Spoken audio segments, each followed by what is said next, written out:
Welcome to Patriots Touchback Podcast. Good evening, everybody, and welcome back to another edition of the Patriots Touchback Podcast. My name is DJ. I'll be hosting tonight. And with me, we've got Nick and Luke in the house. How are you guys doing? Had a good weekend? All good. Yeah, very good. Patriots win. Can't say better than that. Yeah, absolutely delighted. Yeah, nice to have a little win on the board finally. We kicked off the winning margin by 15-10 win, but versus the Jets. So we're just going to recap on what happened in that game from a personal perspective. I'm just going to dive right in there. The win is a win, but it felt like an odd sour aftertaste, put it that way, from my perspective. We got the victory, but it didn't feel like it wasn't a 100% deserved victory. Like, we kept the Jets pretty much in the game, most of the game. We didn't close off where we needed to close off. And don't get me wrong, I think there was majority of parts of the game where we did play better offensively than they did. Again, is that down to because they had Zach Wilson's quarterback? He seemed to struggle the first good 3 quarters, I would say, of the game. And then, again, we just let them kind of like hang in there and had a chance of like getting that touchdown in the late third, going into the fourth, which pushed things a bit on edge. How did you guys view the game as a whole? Did you expect us to have a full blowout? Because I thought we was going to easily win by 20 plus. I thought we was that going to be much that better than the Jets were.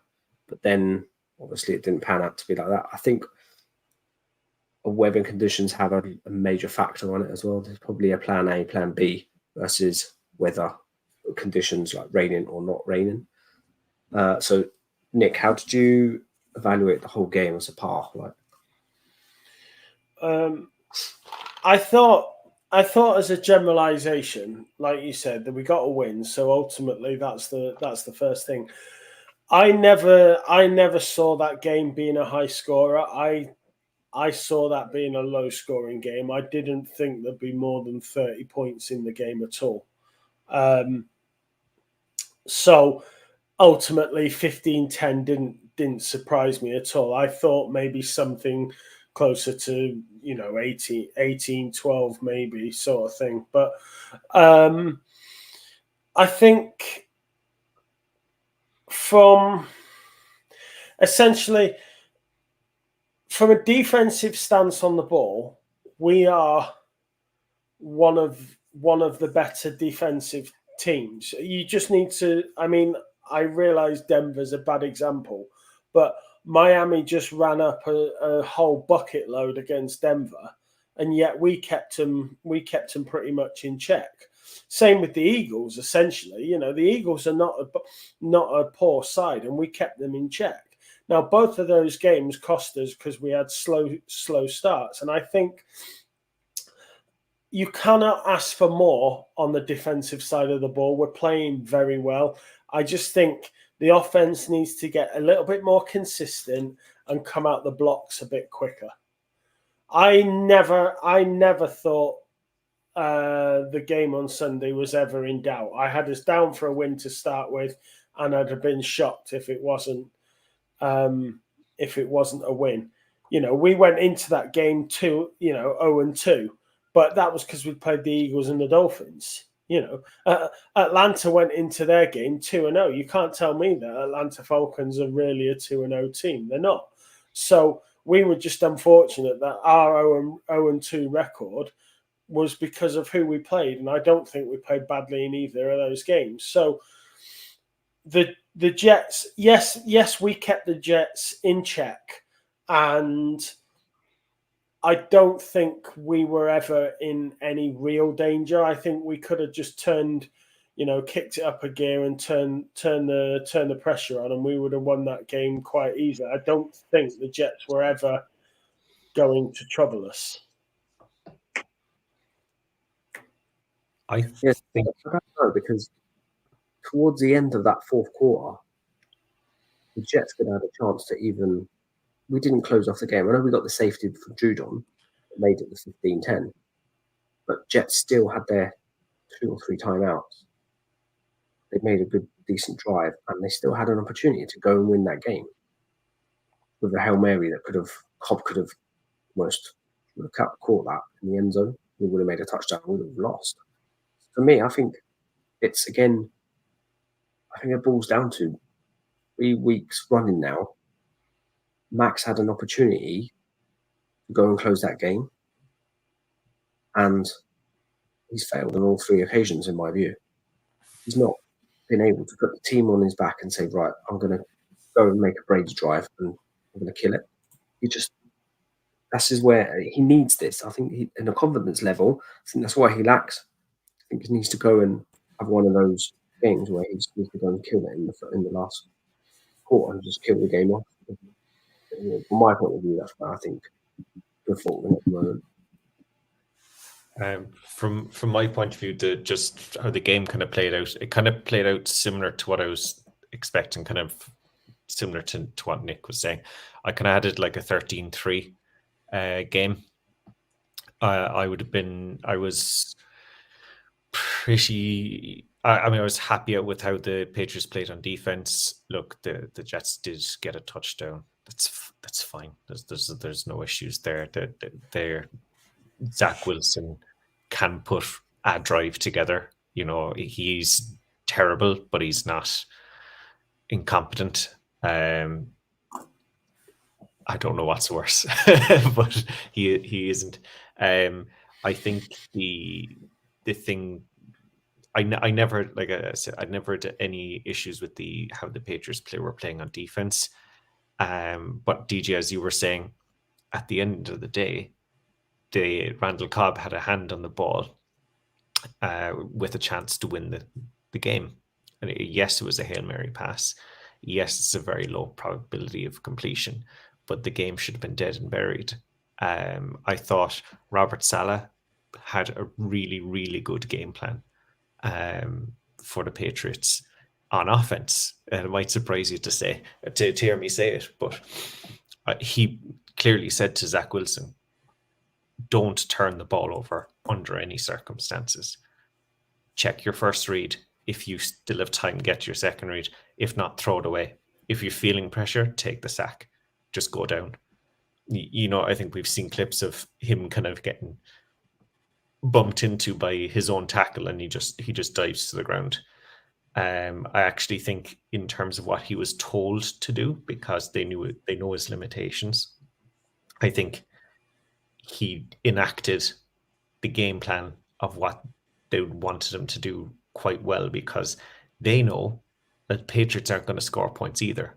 And the only way that they would lose the game is by turning the ball over, because the Patriots are, I'm going to go back to maybe Patriots 4 years ago. Well coached, good disciplined team. Typically, we've turned the ball over quite a lot in the last few years.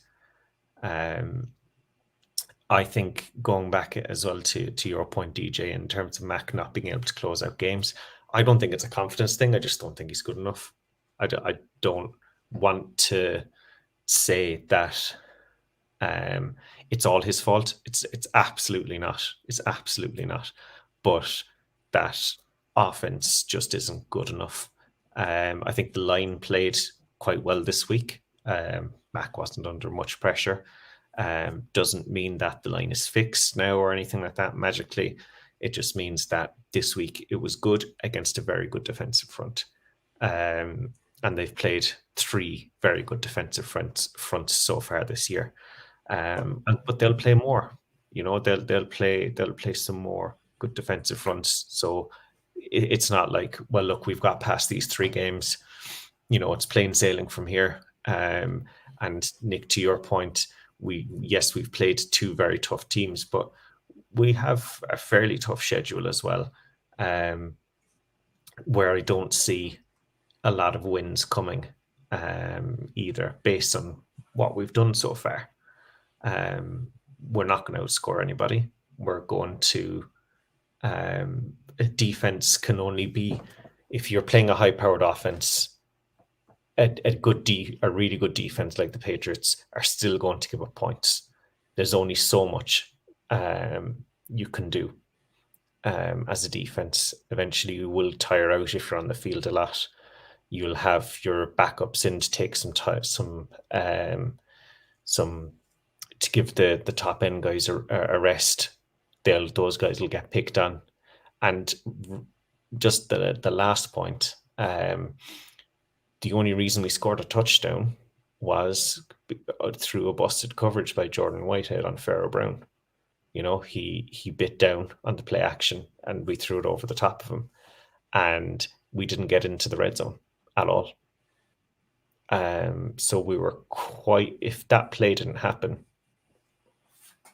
you know, where are we then? You know, I don't think we were fully in control of that game. I felt like we were in control, but not as much as we should have been. Yeah, I mean, even looking at I'm just going to give you a breakdown quickly of the stats. So we've got Mac Jones, 201 yards, 1 touchdown. Running game was it was a split versus carries, but Elliott did actually outrun Stevenson. So Elliott got 80 yards versus a 59 from Ramonde. And then obviously you look at the receiving core. Again, no one kind of like stands out where they've racked up the yards. Just that Pharaoh Brown where he's obviously went for that touchdown run.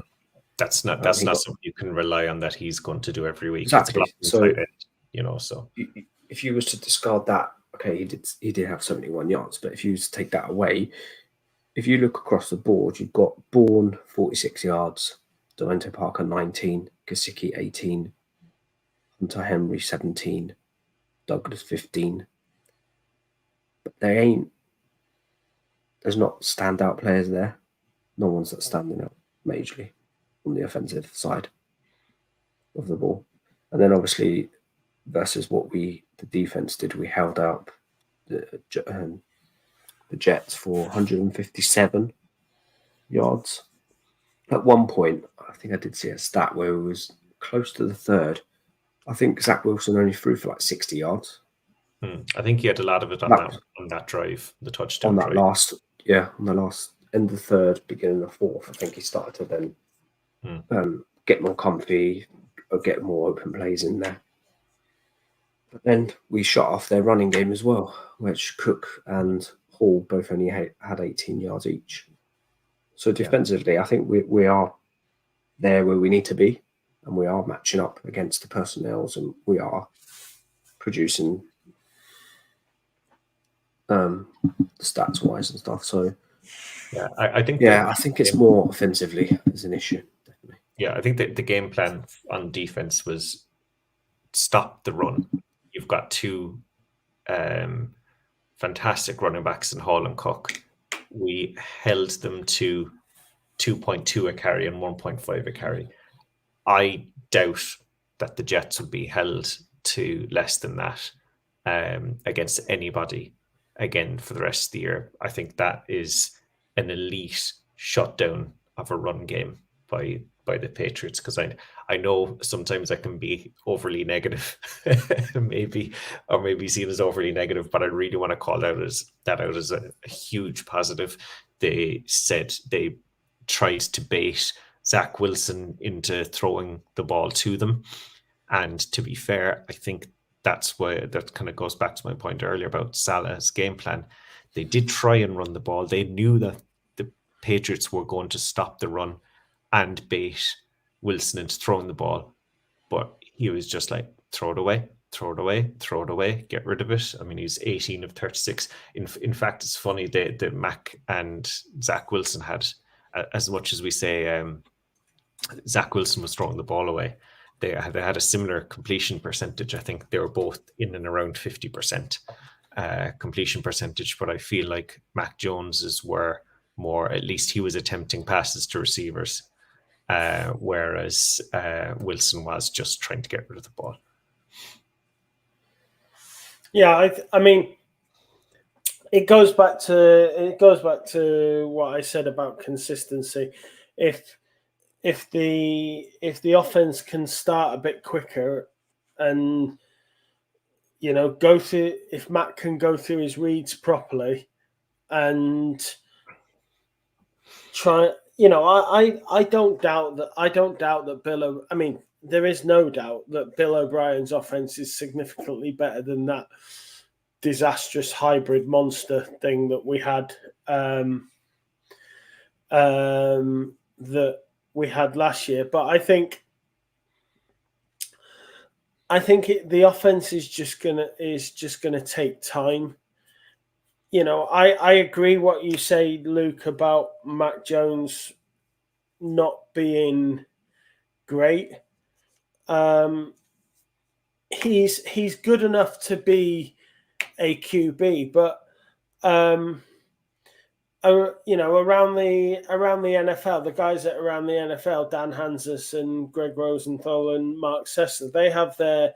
I mean, it used to be the Dalton scale, didn't it? But I think they've changed it now. That it was Andy originally Dalton. Alex Smith, I think, and then it went to the Dalton scale. Yeah, Initially they called it the Dalton scale. Yeah, and the thing is, Mac Jones is genuinely hanging around that line, and I think he's probably just about dipping under that line, but he's around that mark, and he's going to get you into that position. Not to mention with Bill Belichick, at the helm, the Patriots are going to be in that position where they're winning enough games to be respectable, and therefore not, won't be high enough in any draft to get any quality. The Bill Belichick QB paradox.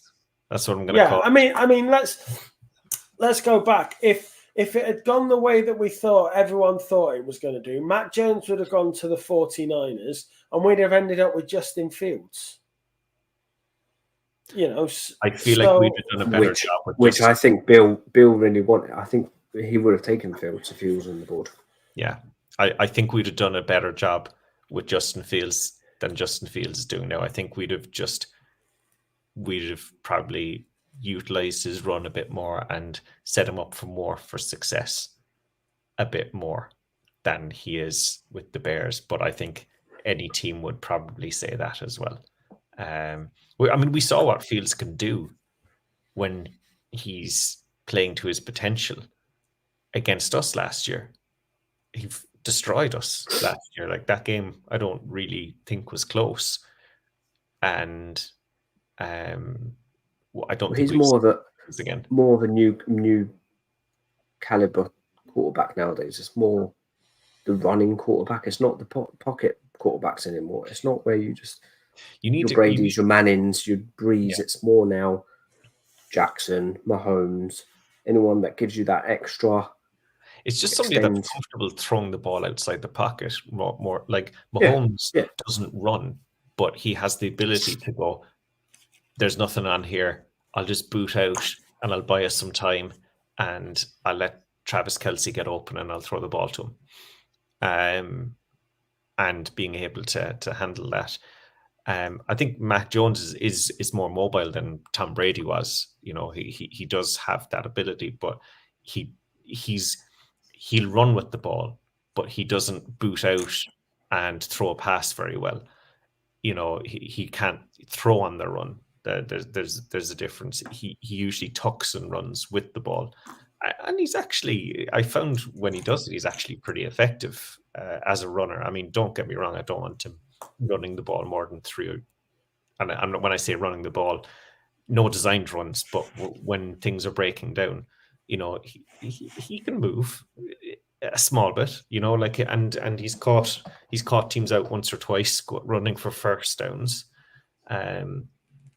But I agree with you, DJ. I think he's not the style of quarterback that is working in this league at the moment either. On top of the fact that I don't think he's there talent wise, and the one that it pains me to say it because I think I actually quite like his attitude off the field and on the field. Well, a bit less of the petty stuff. We'll maybe talk about that later when stuff that he gets into with opponents. But I pull for the kid. I want him to do well. I want him to be good. I just don't see it. I really don't. I just, yeah, I've had this opinion multiple times on this podcast, but yeah.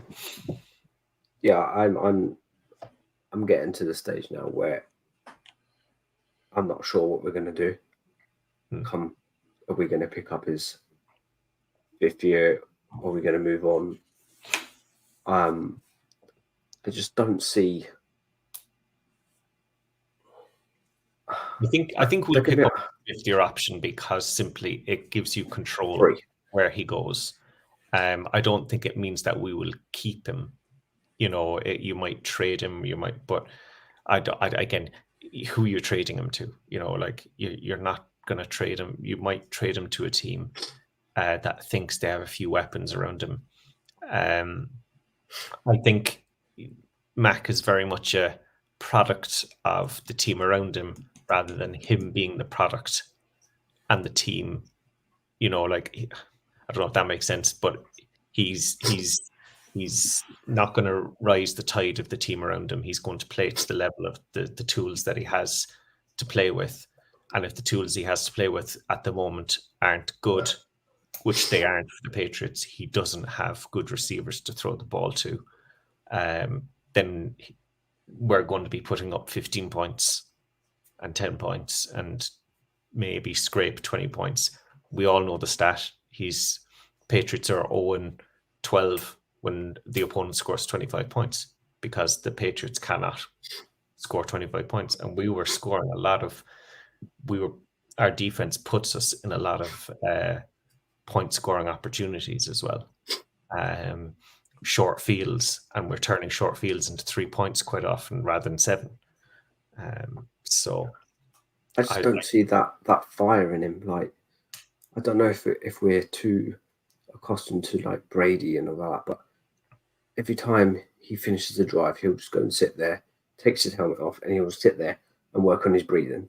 Man, fuck your fucking breathing, and go and talk to your wide receivers and say, right, you need to get the fuck wide open. You need to get open. You need to go. There's just no fire in the lad. It just doesn't. That's what I want to see. I want to see a quarterback that's like laying into those wide receivers and say, right, what are you doing? Yeah. Why can't you get wide open? You've got 1-on-1. You're faster than him. You're whatever. It's just the lack of like that fire in him. Is either he's not a leader. Exactly. That's what I was trying to look at. He's not the leader, and he won't. I don't know. That's what lacks in him. I just don't see a quarterback the way. Just Nick, I want to ask you this because I feel like you're more of a fan. I don't want to say you're a big fan of him, but I think you're more of a Mac supporter, I think, than DJ and myself. What do you think if we'll say we got an elite wide receiver, we'll say like DeAndre Hopkins, you know, if did you pick that name deliberately? Oh, no, I was just trying to think of one of the best receivers in the NFL for the last 10 years, and I just okay. Carry on. And if you added a player like that to this team, do you think suddenly, okay, I don't want to be like, oh, Super Bowl? No, because there's a bit more work that has to be done to the offense rather than adding a premier wide receiver. We need to add a second and a third receiver as well, because the guys that we have at the moment are playing like fourth receivers. Maybe Kendrick Bourne is a third. Everybody else below that is guys that are fourths and fifths on every other roster. Get to the point, Luke. What would you say has to happen for Mac Jones to be a success? And do you think it's possible? that he is a success long term? I think the key in that sentence is how you choose to measure success. Super Bowl. Well, I don't think you're going to get to a Super Bowl with Mac Jones. But that being said, Mac Jones can only do what he has in front of him. You know, he can only play with what's in front of him. You know, when was the last time that the Patriots had a number one receiver? That would be my point. Mac Jones is doing the best he can, and is he good enough to get us to the next level? Maybe, maybe not. But I don't think it helps that he doesn't have a number one receiver. Now, if you put a number one receiver in front of him, I think he maybe would get us to the next level. I think he could get us to the playoffs, but I don't think he'd get you much further. And that's the thing. Then, Nick, I suppose is my follow up is that I think we're all kind of saying the same thing. I think, but I just want to clarify it with you. If you think with the weapons around him, or maybe at least one like elite weapon, we'll just say I'm looking at his name here on the screen, Garrett Wilson. If you added Garrett Wilson to this team, you say, right, we're probably around a playoff team. Okay, so and we're probably, even if you added one or two more pieces, we're still probably not gonna get to that. At least like, do you know what I mean? Like when I say Super Bowl, I mean like, you know, your team that people are expecting at the start of the year are going to go to the Super Bowl. You know, there's usually about between 6 and 8 teams people think have at least a shot of going to a Super Bowl. That's what I kind of mean, at least, you know, at the start of the season, there's an expectation there. Do you just draw a line under it and go, Mac, thanks, but no thanks, see you later? Or do you just keep persisting and see if you can do it? I'll put it back on the point when Nick just said, when did we ever have a number one wide receiver? When was the last time? If you went back multiple years. Gronk, really. Gronk, okay, your tight end. Edelman, fair enough. But he isn't, I wouldn't say he's a stud WR. Now, the difference in between Brady and Mac is Brady will make your mediocre wide receivers studs because he knows where to put it. He knows when they're open. Mac won't do that, can't do that. No. This is a different kind of player. It's a different caliber to, and I'm not trying to compare Brady to Mac because at the end of the day, it's just no one's going to come close to Brady. But this is the difference making in Mac versus Brady. That's my point of view. Mac will probably need that WR1, WR2 out there to make him better, whilst Brady make do with what he did, and he got us where he did.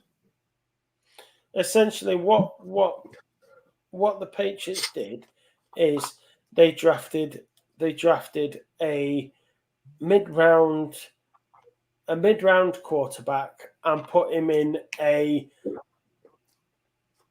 deficient offense that lacks any real superstar quality. Yep. You know, DJ just said it himself. He's not Brady. He's not Rodgers. He's not Mahomes. He can't. You're to take a saying from Mike Florio. You're giving him chicken shit and you're asking him to make chicken salad with it. You know, you're essentially you've got to give him the help before you can't stand there and say Mac Jones hasn't been good enough because he hasn't got us to where we want to be. Well, put the weapons in front of him and he might do. You don't know. He hasn't had the fair crack at the whip, essentially. And again, you have to write that whole last year off because that's not on Mac.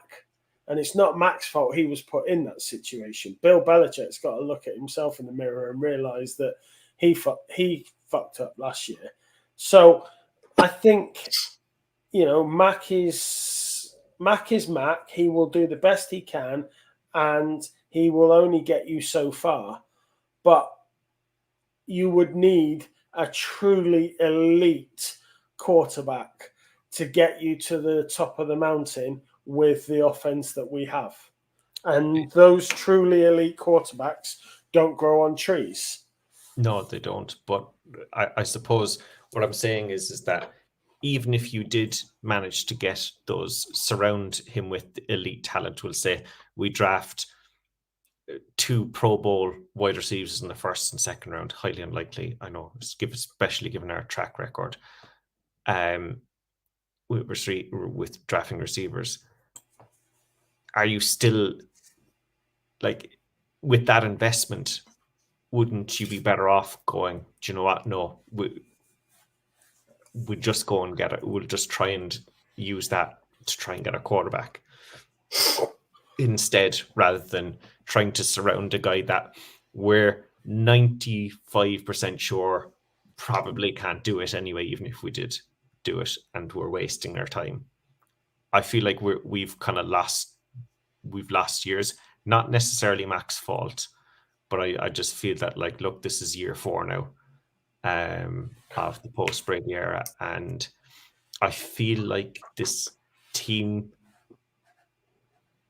is at the very least going to have at the very best is going to have the same record, if not a worse one this year. Surely we should be progressing upwards, not going backwards. And I think there's a good chance that we don't have as good a record this year. And if that happens, I'm going to say something now. Bill needs to take a step back. I think it's time for Bill to not chase Schuler's record, whatever. Screw that.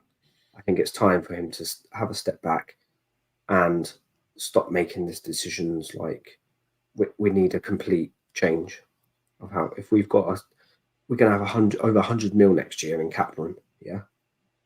We need to, if we're going to keep Mac for another year, we need to go out and get caliber players. The D, I've got confidence in the D. They're young, and yes, we could probably add a couple here, there, and there for depth, but that offense needs a complete revamp. And I'm talking 3 wide receivers, a tight end. Henry and Gesicki, fair enough, but I still don't have confidence in them. They're both out of that O-line. Yeah. So, and the reason we have 100 million cap room is because there's nobody worth paying on the roster. That's why we have the cap room. Yeah, but you've got the Brady contract now coming off. You've got the Eldermans. You've got the Gronk. They're all cap rooms coming off of it now. Yeah, but like, if you look at the team and the guys that are coming up for contracts, particularly the offensive players, I think the defensive players, I think there's guys that you'd want to pay. But on the offensive side, no one. Who do you want to keep that the contracts are expiring? I think we've already seen what heavily investing in guards gets you. As much as I think on Mike Onwenu is probably our best offensive lineman. Yeah, I think. Mike's one of them. I think Trent Brown's up as well. Yeah.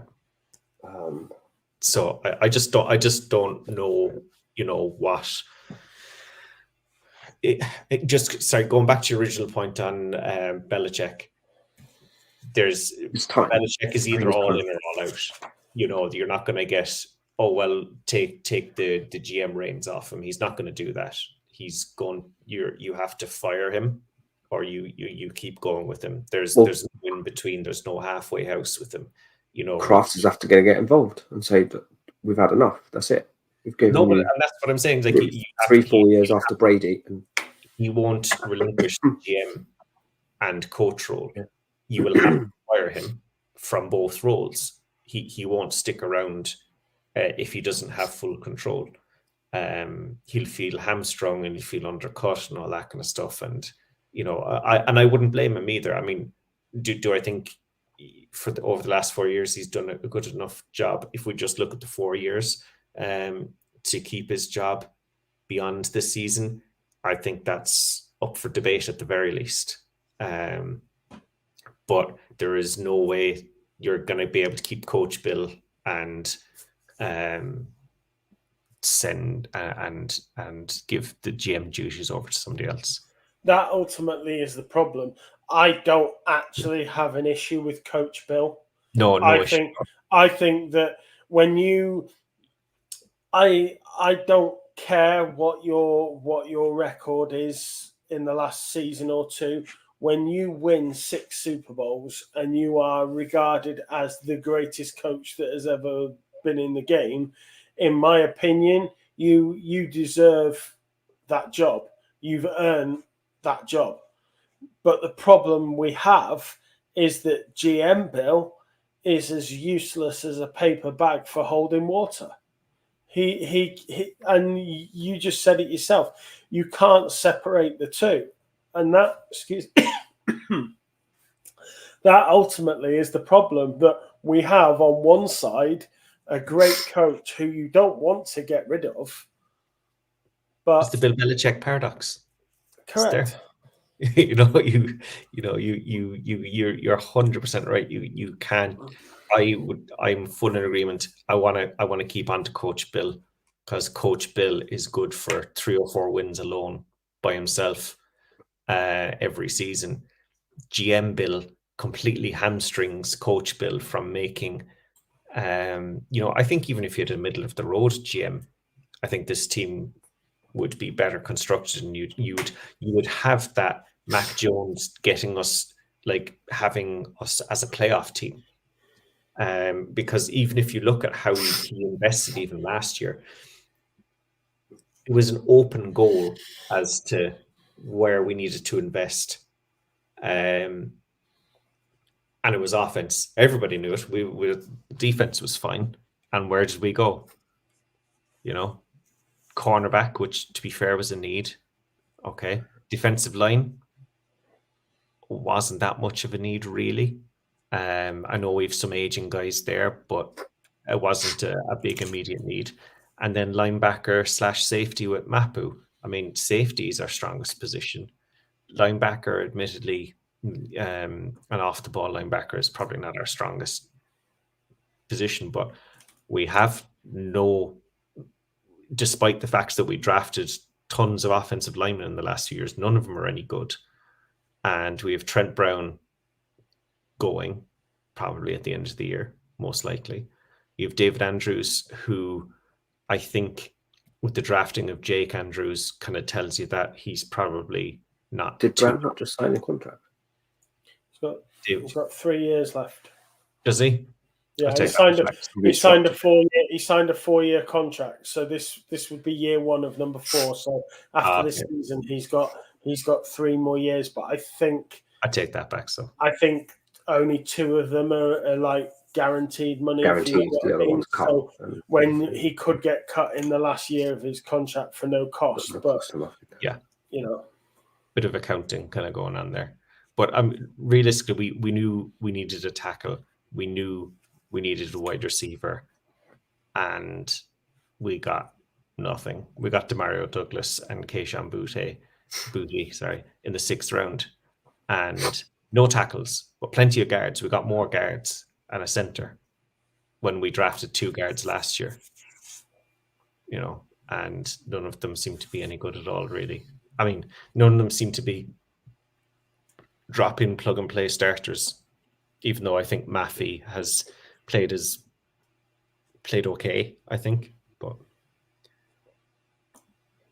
yeah, I just think you're just hamstringing. I mean, going back to what Nick said there, I mean, it's up for discussion, and we could sit here all night talking about it, but I honestly believe Bill doesn't win those 6 without Brady.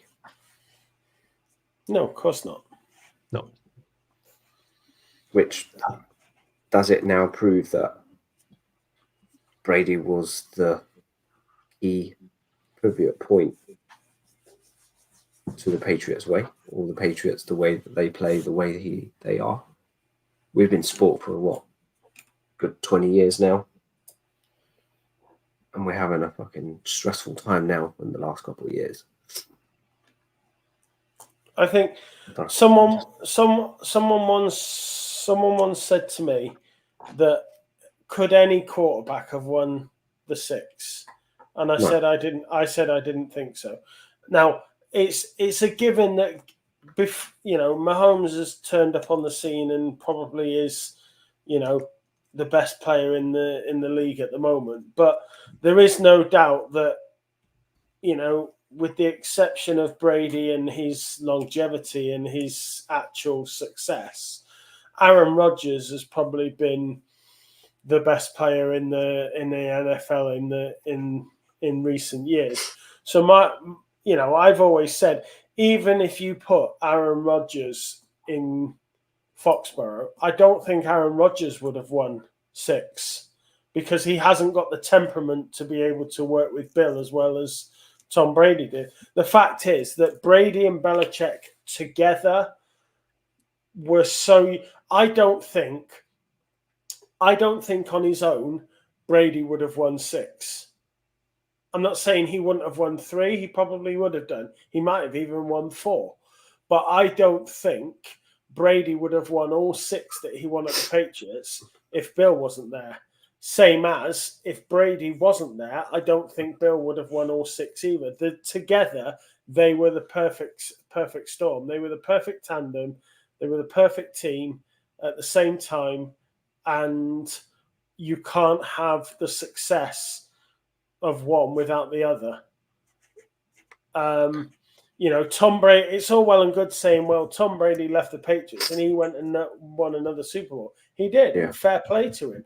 But he also went to it. He got to choose where he went, and he went to a very stacked team. Whereas Bill had to essentially start from the bottom and rebuild one. But clean up the mess he created, you mean? Yeah, ultimately, yeah. But see, I think there's another key point into that, and it's not just Brady and Belichick. I think Josh McDaniels had a lot to do with that as well. And his playbook, the relationship he had with Brady as well. Ever since he left, it's kind of been play calling's been a bit not on par. Again, reports have now come up that the Raiders aren't looking to be 100% sure on McDaniels anymore, or McDaniels isn't sure. Now there's rumors flying around. Does he come back? Would he come back? So I reckon McDaniels has a key point in those 3 victories, or 3 Super Bowls that he won with Brady at that time as well. I think he was part of it. I think, and he was an important part. And McDaniels is a very good offensive coordinator, but I think the book's out on him. He's an absolutely terrible head coach. And it's weird, apparently, because he comes across seemingly, you see him with the players, and he comes across as an offensive coordinator as seemingly quite a likable guy. He's down the sideline, you see him kind of high-fiving guys and smiles and all that kind of stuff. I read a book years ago by Nate Jackson. I don't know if you've ever come across it. He was kind of like a tight end in and around the kind of 2010s, 2011. So he'd been, and when I say he was tight end, by his own admittance, he was kind of a 3rd string tight end, and he was there under Mike Shanahan, I think was the coach before McDaniels, and in Denver. And he just said that McDaniels came in and basically tried to be Bill Belichick, or how he thought Bill Belichick was perceived to be. Very cold, wouldn't talk to anybody, wouldn't acknowledge people in the corridor, things like that. Just completely dehumanized a lot of the players. Just didn't talk to them, treat them like people. Which is essentially what Matt Patricia did at Detroit Lions. Yes. When Matt Patricia went to the Lions, he was very Belichick style, very cold, very aggressive, and didn't work. Didn't work. No. And it doesn't, because at the end of the day, the reason Belichick can act like that, and I think he's a bit of a, people have this idea of what he's like, and I think it's a bit of a caricature, really, because there's how many players have come out. I think there's only 2 players I can name off the top of my head that are actively or at least publicly voice their displeasure at Belichick over the years, and it's Asante Samuel Sr. and Cassius Marsh, whose opinion I don't count because he wasn't a very good player. He's coached thousands of players. I'm guessing probably, coached thousands of players, and most people seem to get on with him quite well, and they're like, Bill's Bill, and he's fantastic, and okay, he's a dry sense of humor, but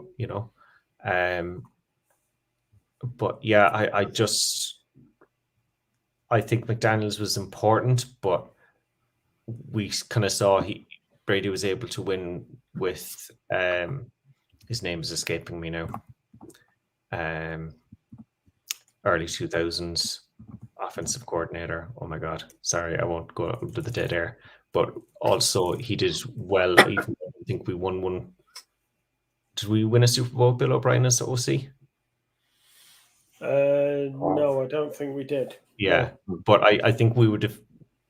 That was down. I think that was kind of not so much down to McDaniels or down to O'Brien. I think. Wasn't that Scarnecchia, offensive coach? No, he was offensive coach, coordinator. Charlie Weiss. Charlie Weiss was the early guy. Yeah. Sorry. Scarnecchia was before Bill O'Brien. So anyway, let's move on. So we've got a matchup in week 4 versus the Cowboys, and that's on the late game. I think it's on at 5 past 9. 25 past 9. 25 past 9 window. 25 past 9. Versus Cowboys. So Cowboys, obviously, they started off particularly strong versus their 2 opponents, and then last week it just all broken down. Beware the wounded animal. Yeah, I'd have much rather the Cowboys won against the Cardinals and had their hiccup against us, because I guarantee you they are going to come out all guns blazing. Now, they've lost Trayvon Diggs for the season, fair enough, but Micah Parsons, Dak's on fire. The Cowboys are going to come out and they are going to prove that last week was an anomaly. The Patriots need to be on it from none of this slow start bullshit. The Patriots need to be on it from the second that kickoff happens, and the Patriots need to go for 60 minutes, and they may have a chance. They need to play a perfect game and hope that the Cowboys play badly in order to win. I reckon if we go behind, even the Patriots playing at their best and playing a perfect game might not be enough to win this game. Yeah. I think the Cowboys stepping off the bus and having an average game, doesn't matter how good or bad the Patriots play. I think the Cowboys win. The Cowboys aren't at full strength. They're still missing Zach Martin. They're still, like I said, they've just lost Trayvon Diggs. They are not at full strength by none of the means, but they have a much deeper quality. They have quality and depth. Much, we've gone and lost Marcus Jones with a torn labrum. Daniel Equale suffered a torn bicep, so he's out. Gucci, yeah. So we're not exactly fully fit. It's going to be tough. Like, just looking at their receivers alone, you've Lamb, Gallup, and Cooks, and I think that would have been a tough matchup, even with our starters out there. And we're missing the Jones triplets already.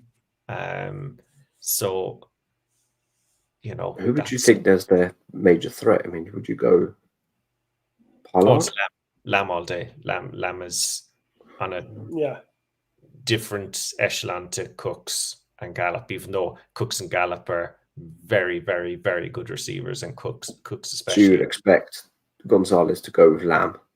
100%. 100%. And then Jonathan Jones, if he's fit.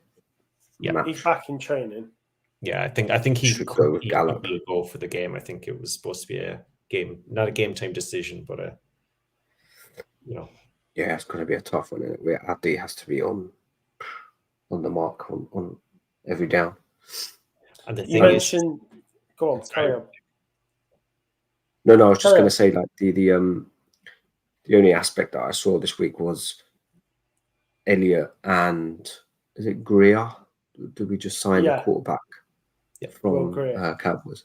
I'm pretty sure they will be able to give us some kind of like insights on what to look out for. And Zeke said in an interview this week that he's raring to go. It's going to be fun. I think Zeke plans on showing the Dolphins what they're missing. Problem is they're not missing anything. Cowboys. Sorry, the Cowboys. The Zeke plans on showing the Cowboys what they're missing. The problem is they're not missing anything. They're not missing him at all. You just said about Gonzalez. Yeah. He has been. I know we said about Bill drafting a corner, drafting him, but he has been really impressive. If he continues at this rate, he could get Defensive Rookie of the Year. 100%. He is playing. He is the gem in that back line. So he reminds me so much of Gilmore, the way he plays, the way he. It's just. Speaking of, guess who we're playing this week? Stephon Gilmore will be in the house. Stephon Gilmore, who I love. Like I think he's my favorite Patriots player of all time. I think. Speaking as a former cornerback myself, we're cut from the same cloth. Me and Steph Gilmore, I bet Gilmore's such a favourite. I bet if you were buying a hoodie, you'd get a Gilmore on the back. Yeah. I probably would consider it. I mean, if you look at my Sports Direct basket at the moment, I have a Steph Gilmore jersey sitting in the basket at the moment. I'm just waiting for payday to click that button. So yeah. Do you think this will be not a defensive battle, but do you think we're going to have to depend so much on Abdi to bail us out to not minimize the points to be able to then even compete? No, I think because our offense, I don't know if they can. There's only so much that the defense will be able to do. If the Patriots can't score more than 21 points on offense, and that's on offense, and that's not with the defense giving them short fields, which they do all the time. They need to be able to at least score 3 touchdowns and with 80-yard drives. They need to be able to. On my predictions, I don't have them scoring no more than 20. No, because they don't. That's the thing, is that we can't say, even against bad teams, we don't score more than 20. We don't score more than 25. So, but then you look at the schedule and it just gets worse. Yeah. This is why, like, we're on a. You've got Saints, Bills, Raiders, I like to say, Commanders. Yeah, and you've got Dallas next. Then you've got the Saints. Then you've got the Raiders. Then you've got the Bills, Miami again, Washington, Colts, Giants. We better fucking win that game, that Colts game. I'll be screwed. Chargers. We go that way and we lose. I'm pissed. I think, I think we can beat the Saints, and I think we can beat the Raiders. So I don't think we can beat the Saints. I think we can. I think with Derek Carr's out, So I think Nah, he won't be out long. he's a sprained AC joint in his shoulder or something like that. I don't think he's that bad as they thought he was. Yeah. So Right. yeah, Predictions. What are we Yeah. going for predictions wise? What prediction or just prediction? We'll go scores and I don't know, man of the match. Okay. I'm gonna go Stand out. Luke. 33-13 Cowboys. Sorry, no. Sorry, 33-17 Cowboys. Get a few points, but it won't be close. It won't be like a fourth.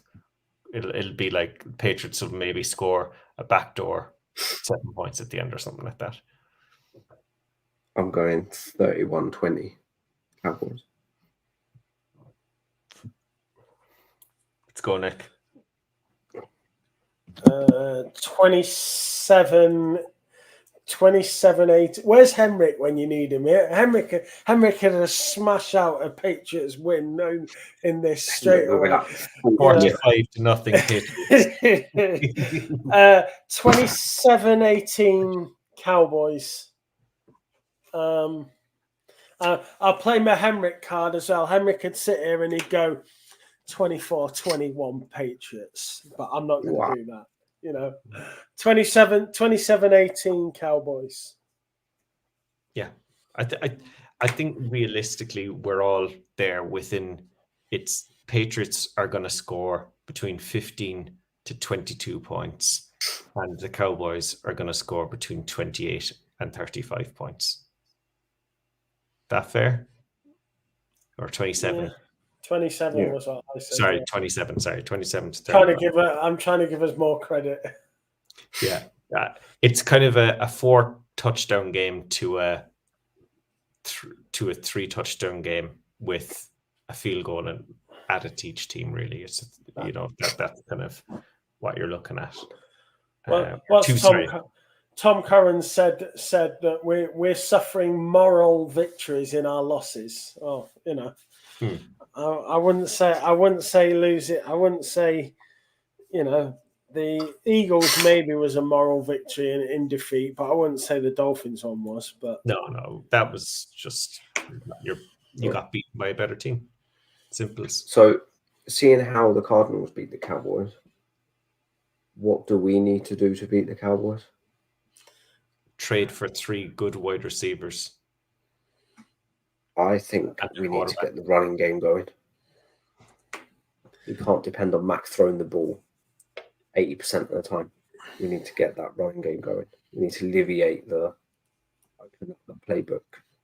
This is going to be extreme. Special teams. Nope.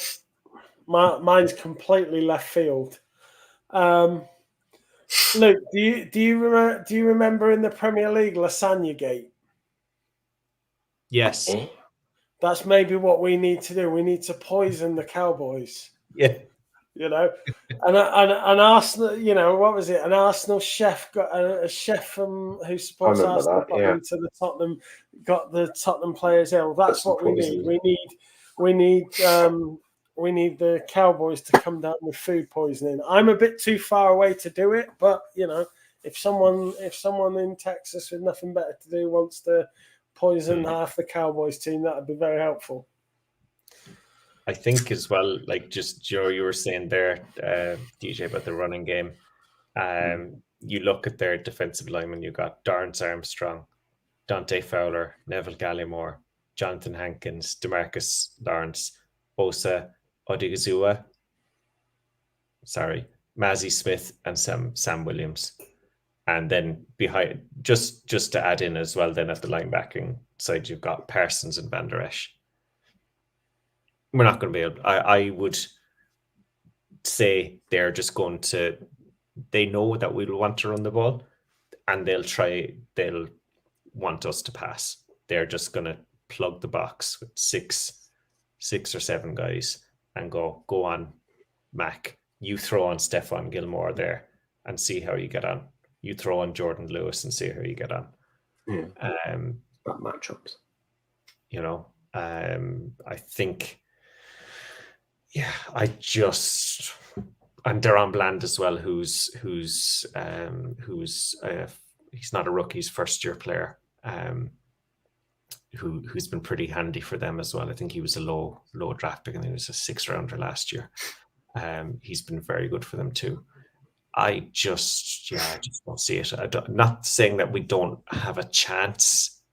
I think there's a very low percentage there. I didn't think we had a chance against the Eagles. I didn't think we had a chance against the Dolphins.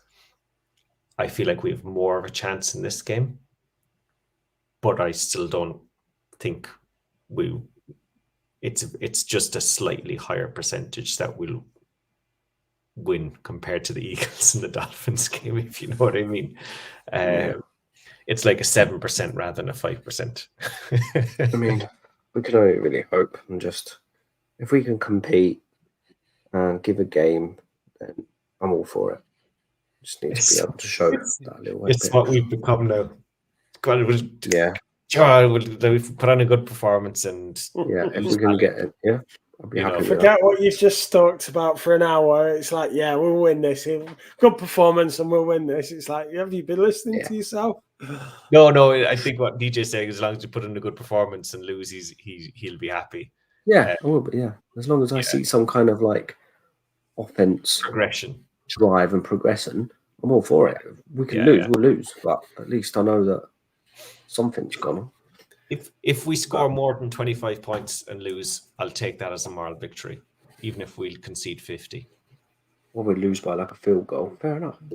But we played our asses out, and we played in 60 minutes to the wire. I think to be fair to the Patriots as well and this roster, I don't think it's a lack of trying. I don't think it's a lack of effort. I think it's just more of a lack of talent. I think those guys play their asses off every week and they try their best. I just don't think they're quite good enough, unfortunately. Right, anyway, we'll probably wrap this one up for this week. Thanks, Nick and Luke, for joining. You can always follow us on the Twitter page at Pat's Touchback, the Facebook page as well. We'll be uploading it to Spotify probably tonight and tomorrow, just before we head off. You guys, because there's an international series that start this weekend. Are you guys out there? You visiting? I think Nick's going out to one of them. I'm at Wembley. I'm at Wembley this weekend, so I'm going to put my Jags shirt on. I don't have a Jags shirt, honest. And I'm going to go in my Patriots top as I would normally do, and I'm going to enjoy the Falcons and the Jags. And then the week after, I'm going to enjoy the Bills and the Jags. So, it's all go for me. Any media info? No, I'm fan duty. I'm on fan duty for the next 2 weeks. So, fun times. I'll be there. All right, cool. Watching it on TV. Yeah, I'll be on TV as well.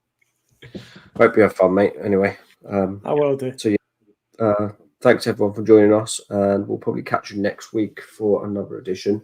We'll just wrap up the game versus the Cowboys, and then obviously moving on to the Saints game in week 5. So stay tuned, and we'll be back next week. Take care, guys. Thanks. See you later.